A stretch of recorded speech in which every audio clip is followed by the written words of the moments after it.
ಸಂಸ್ಕಾರಗಳ ವಿಭಾಗ ಜೊತೆಗೆ ಕಾರ್ಯಕ್ರಮದ ಪ್ರಾರಂಭದಲ್ಲಿ ದುರ್ಯೋಧನ ಮತ್ತು ಕೃಷ್ಣನ ಒಂದು ಮಾತುಕತೆ ಕುರಿತು ಕೊಡ್ತಾ ಇದ್ರಿ. ಯಾಕಂದ್ರೆ ಅಲ್ಲಿ ನಾವು ಇನ್ನೊಂದು ಅಂಶವನ್ನ ಕಾಣಬಹುದು. ನಾವು ಯಾವತ್ತೂ ನಮ್ಗೆ ಏನ್ ಬರುತ್ತೆ ಭಕ್ತಿಯನ್ನ ನಾವು ಪ್ರಸ್ತುತ ಪಡಿಸಿದ್ರೆ ಅನ್ನೋದಕ್ಕಿಂತ ಭಗವಂತ ನಮ್ಮ ಮೇಲೆ ಯಾವ ರೀತಿಯ ಭಾವವನ್ನ ಇಡ್ತಾನೆ ನಾವು ಪ್ರಾರ್ಥನೆ ಮಾಡಿದಾಗ ಅನ್ನೋದು ಮನವರಿಕೆ ಮಾಡ್ಕೊಬೇಕು ಅಂತ ಹೇಳ್ತಾ ಇದ್ರಿ. ನಿಜ ನೋಡಿ, ಭಕ್ತಿಯ ಪರಾಕಾಷ್ಠೆ ಅನ್ನೋದು ಯಾವತ್ತಿರುತ್ತೋ ಆ ಭಕ್ತಿಯ ಪರಾಕಾಷ್ಠೆ ಭಗವಂತನ ಗೊತ್ತಿರಲ್ವೇ.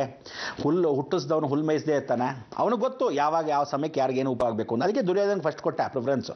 ಈ ದಡ್ಚಿಕಾಮಣಿ ದುರ್ಯೋಧನ ಏನು ಮಾಡ್ದ, ಅದಕ್ಕೇನಂತೆ ಕೃಷ್ಣನಿಂದ ಏನೂ ಆಗೋಕ್ಕಾಗಲ್ಲ ಅಂದರೆ ಅಕಸ್ಮಾತ್ ಈ ಸೈನ್ಯ ಅಂದರೆ ಕೃಷ್ಣ ನೀನು ಒಬ್ಬ ತಾನೆ, ನಿಮ್ಮ ಅಣ್ಣ ಇಲ್ದೇ ಬರ್ತಾನೆ ಸೈನ್ಯದಲ್ಲಿ, ಹಂಗಾರೆ ಸರಿ ಆ ಅಣ್ಣನ ಜೊತೆಗೆ ಬಲರಾಮ ಬಂದುಬಿಟ್ರೆ ಸಾಕು ನನಗೆ, ಬಲರಾಮ ಸಮೇತ ಆ ಸೈನ್ಯ ಪೂರ್ತಿ ನಂದು, ಅಷ್ಟು ಕೊಟ್ಟರೆ ಸಾಕು ಕೃಷ್ಣ, ಇನ್ನೇನು ಬೇಡ ಪರವಾಗಿಲ್ಲ ಅಂತ.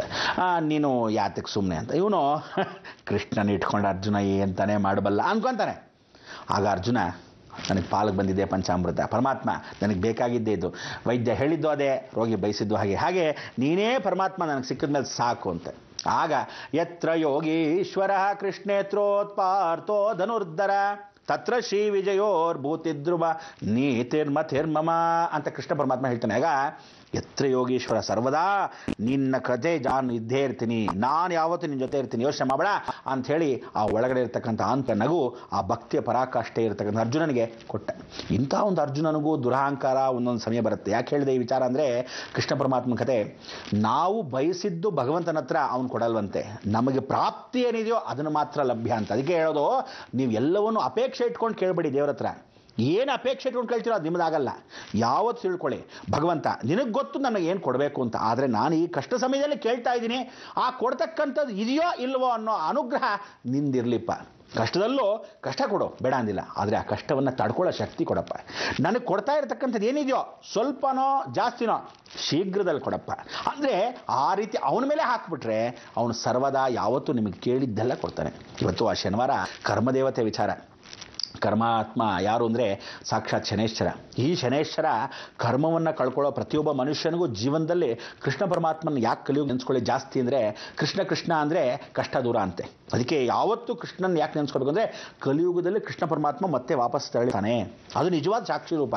ಅದಕ್ಕೆ ಗಾಂಧಾರಿ ಅಂತಕ್ಕಂಥ ಗೌರಿ ತಕ್ಕಡಿಯನ್ನು ಹಿಡ್ಕೊಂಡಿದ್ದಾಗ ಧರ್ಮದೇವತೆ ಆಗಿರ್ತಕ್ಕಂಥ ಇವತ್ತು ನ್ಯಾಯಾಲಯ ನೋಡ್ಬೋದು ನೀವು, ನ್ಯಾಯ ನಡೀತಾ ಇದೆ. ಎಲ್ಲಿ ಅರ್ಥ ಅಂದರೆ, ಯಾರಿಗೆ ಶನಿ ದೋಷ ಇದೆ ಅವನು ಒಳಗೆ ಹೋಗಲೇಬೇಕು, ಬಿಡಲ್ಲ. ಶನಿ ದೋಷ ಇಲ್ಲದೆ ಇದ್ದವನು ತಪ್ಪಿಸ್ಕೊತಾನೆ, ಬೇರೆ ಕಾರಣ.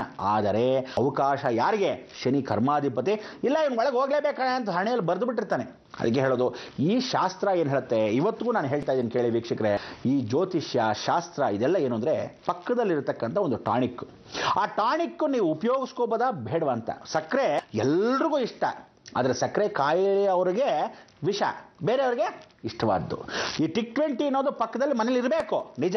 ನಮಗೆ ಅದು ಟಿಕ್ 20 ವಿಷ, ಆದರೆ ಪ್ರಾಣಿಗಳಿಗೆ ಅದನ್ನು ಹಾಕ್ಲಿಕ್ಕೆ ಬೇಕೇ ಬೇಕು. ಅಂದರೆ ಏನು, ವಿಷವನ್ನು ಇಟ್ಕೊಂಡಾಗ ಯಾರಿಗೆ ಉಪಯೋಗಿಸ್ಕೋಬೇಕು, ಸುಖವನ್ನು ಇಟ್ಕೊಂಡಾಗ ಯಾರ ಜೊತೆ ಹಂಚ್ಕೋಬೇಕು ಅನ್ನೋದೆಲ್ಲ ನಾವು ಹೇಗೆ ಊಹಿಸ್ಕೊತೀವೋ ಭಗವಂತನೂ ಹಾಗೆ ನಿಮ್ಮ ಕಷ್ಟಕ್ಕೆ ಏನನ್ನು ಕೊಡಬೇಕು, ನಿಮ್ಮ ಕಷ್ಟ ಎಲ್ಲಿವರೆಗೂ ಇಡಬೇಕು ಅದನ್ನು ನೀವು ಕೇಳ್ಕೊಂಡಾಗಲೇ ಕೊಡಬೇಕಾ, ಕೇಳ್ದೇನೆ ಕೊಡಬೇಕಾ. ನೀವು ಸುಮ್ಮನೆ ಕೂತಿದ್ರು ದೇವ್ರು ಹಾಗೆ ಇರ್ತಾನೆ. ಅಂದ್ರೇನೋ, ನೀವು ಪೂಜೆ ಮಾಡದೇ ಇದ್ರು ಹಾಗೆ ಇರ್ತೀನಿ. ಏನಂತ ಅಂದರೆ, ನೀವು ಕೇಳಿಬಿಡಿ, ಯಾವ್ಯಾವ ಸಮಯಕ್ಕೆ ಏನೇನು ತಲುಪಬೇಕೋ ತಲುಪತ್ತೆ. ಆದರೆ ಅವನು ಹೇಳ್ತಾನೆ, ಮಧ್ಯದಲ್ಲಿ ನೀನು ಯಾವತ್ತು ಮರ್ತು ಹೋಗ್ತೀಯೋ, ಮಧ್ಯದಲ್ಲಿ ಯಾವತ್ತು ನೀನು ಕಮ್ಮಿ ಆಗುತ್ತೋ, ನನ್ನೇ ನೀನು ಹುಟ್ಟಿಸಿದವನು ಮರ್ತು ಹೋದರೆ ನಾನು ಇನ್ನೇನಕ್ಕೋಸ್ಕರ ನಿನ್ನ ಹತ್ರ ಬರಲಿ. ಆದರೆ ಒಂದು ಕ್ಷಣ ನೀನು ನಂಬಿಕೊಂಡು ನನ್ನನ್ನು ಯಾವತ್ತು ಅಂಬಾ ಅಂತ ಹೇಳಿ ಬಂದುಕ್ತೀಯೋ ಆ ಕ್ಷಣವೇ ಎಲ್ಲ ನಿಂದಾಗತ್ತೆ ಅಂತಾನೆ. ಅದಕ್ಕೋಸ್ಕರ ರೋಡಲ್ಲಿ ಹೋಗೋದು ದೊಡ್ಡದಲ್ಲ, ಆ ದೇವ್ರನ್ನ ಕೈ ಎತ್ತಿ ಮುಗಿಯೋದು ನಮಸ್ಕಾರ. ದೇವ್ರ ಫೋಟೋ ಪಕ್ಕದಲ್ಲಿದ್ರೂ, ಆ ದೇವ್ರ ಕ್ಯಾಲೆಂಡರ್ ಪಕ್ಕದಲ್ಲಿದ್ರೂ ಒಂದು ನಮಸ್ಕಾರ ಅವ್ರ ಯೋಗ್ಯತೆಗೆ ಅಷ್ಟು ಬೆಂಕಿ ಹಾಕ್ತು. ನಿಜವಾಗ್ಲೂ ದೇವ್ರನ್ನೇ ನಂಬದೇ ಇರ್ತಕ್ಕಂಥ ಎಷ್ಟು ಜನ ಮಹಾಪಾಪಿಗಳಿದ್ದಾರೆ. ಇವತ್ತಿಗೂ ಚೆನ್ನಾಗಿದ್ದಾರೆ ಅಂತ ನೀವು ಅನ್ಕೋಬೋದು. ಅವರಿರ್ತಕ್ಕಂಥ ರೋಗ, ಅವ್ರ ಮನೇಲಿರ್ತಕ್ಕಂಥ ಸಂಸಾರ ವ್ಯಾಧಿ, ಅವ್ರ ಮನೇಲಿರ್ತಕ್ಕಂಥ ಘೋರ ಅಪರಾಧಗಳು ಎಲ್ಲ ಲೆಕ್ಕ ಹಾಕ್ತಾ ಇರ್ತಾನೆ ಯಮಧರ್ಮರಾಜ. ತಕ್ಕಡಿಯಲ್ಲಿ ತೂಗ್ತಾನೆ. ಕೊನೆ ಕಾಲಕ್ಕೆ ಯಾವಾಗ ಹಾಸಿಗೆಯಲ್ಲಿ ಬಿದ್ದು ಬೆಡ್ ರಿಡನ್ ಆದಾಗ ಹೆಂಡತಿ ಮಕ್ಕಳು ಪಕ್ಕದಲ್ಲಿ ನಡ್ಕೊಂಡು ಹೋಗ್ತಾ ಇರ್ತಾರಲ್ಲ, ಆಗ ನೋಡಿ ಸ್ವಲ್ಪ ಒಂದು ಲೋಟ ನೀರು ಕೊಡೆ, ಬೇಕಾದ್ರೆ ಎತ್ಕೊಳ್ರಿ ಹೋಗ್ತಾ ಇರ್ತಾಳಲ್ಲ, ಆವತ್ತು ಗೊತ್ತಾಗತ್ತೆ, ಛೇ ನಾನು ಅವತ್ತು ಒಂದು ದಿವಸ ಕೂಡ ದೇವ್ರ ನಮಸ್ಕಾರ ಮಾಡಿಲ್ವಲ್ಲ ಅಂತ. ಅದೇ ದೇವ್ರ ನಮಸ್ಕಾರ ಮಾಡಿರೋನು ಏನು ಮಾಡ್ತಾನೆ ಗೊತ್ತಾ, ವಯಸ್ಸಾದ ಕಾಲದಲ್ಲಿ ಒಳ್ಳೆ ಮೊಮ್ಮಕ್ಕಳು, ತಾತ ನೀನು ಯಾಕೆ ಅಮ್ಮ ಅಪ್ಪ ಅಂತ ಈ ವಯಸ್ಸಲ್ಲಿ ನಾನು ನೋಡ್ಕೊಂತೀನಿ ಅಮೇರಿಕಾಗೆ ಅಂದರೆ, ಆ ವಯಸ್ಸಲ್ಲಿ ಶುಕ್ರದಸೆ ಈ ವಯಸ್ಸಲ್ಲಿ ಚೆನ್ನಾಗಿ ನೋಡ್ಕೊಳ್ಳೋ ಅನುಭವ ಅವನು ಆಗ ಹಾಕಿರೋ ಫಿಕ್ಸೆಡ್ ಡಿಪಾಸಿಟ್ ದೇವ್ರ ನಮಸ್ಕಾರ ಇವತ್ತು ಆ ಫಲ ಕೊಡುತ್ತೆ. ಅದಕ್ಕೆ ಹೇಳೋದು ಫಲಾಫಲಗಳು ಭಗವಂತನಿಗೆ. ಅದಕ್ಕೆ ಆ ಪೂರ್ಣ ಫಲ ಅನ್ನೋ ಭಗವಂತ ಸಿದ್ಧಾರೂಢರು ಏನು ಕೊಟ್ಟರು, ಸಿದ್ದೇಶ್ವರರು ಏನು ಕೊಟ್ಟರು, ಅದನ್ನು ಯಾವತ್ತು ಮನೆಯಲ್ಲಿ ಯಾವತ್ತು ತಿಳ್ಕೊಳ್ಳಿ, ಪೂರ್ಣ ಫಲ ಅನ್ನೋದು ಪ್ರಾಪ್ತಿಯಾಗೋರಿಗೆ ಖಂಡಿತವಾಗ್ಲೂ ಲಭಿಸುತ್ತೆ. ಈ ಜೀವನದಲ್ಲಿ ಆ ಶನೇಶ್ ಚೆನ್ನ ನಿಧಾನವಾಗಿ ಬರ್ತಾ ಇದೆ, ಕೆಲವು ಫಾಸ್ಟಾಗಿ ಬರ್ತಾ ಇದೆ. ನೀವೇನು ಹಾಕಬೇಕು, ಅಪ್ಲಿಕೇಶನ್ ಹಾಕ್ತಾ ಇರಬೇಕು. ಈ ಅಪ್ಲಿಕೇಶನ್ ಇಲ್ಲದೆ ಇನ್ನೊಂದು ಎಷ್ಟು ಜನ ಪಾಪ ಇವತ್ತು 6 ಲೆಟರ್ ಹಾಕಿದ್ರು. ದಯವಿಟ್ಟು ಮರಿಬೇಡಿ 6 ಲೆಟ್ರು ಅಂತ. 6ನೇ ಲೆಟ್ರ್ ಅದು ತಲುಪ್ತಲ್ಲ. ಅಂದರೆ ಗುರುಬಲ ಬೇಕು ಅಂತ ನಮ್ಮ ಕಾರ್ಯಕ್ರಮದಲ್ಲಿ ಲೆಟ್ರ್ ಓದೋಕ್ಕೆ ನಿಮ್ಗೆ ಹಾಗಾಗಬೇಕಿದೆ. ದೇವ್ರ ಹತ್ರ ಇನ್ನು ಭಗವಂತನಿಗೆ ನಾವು ಎಷ್ಟು ಸಲ ಪ್ರಯೋಜನ ಮಾಡಬೇಕು, ಎಷ್ಟು ಪೂಜೆ ಮಾಡಬೇಕು.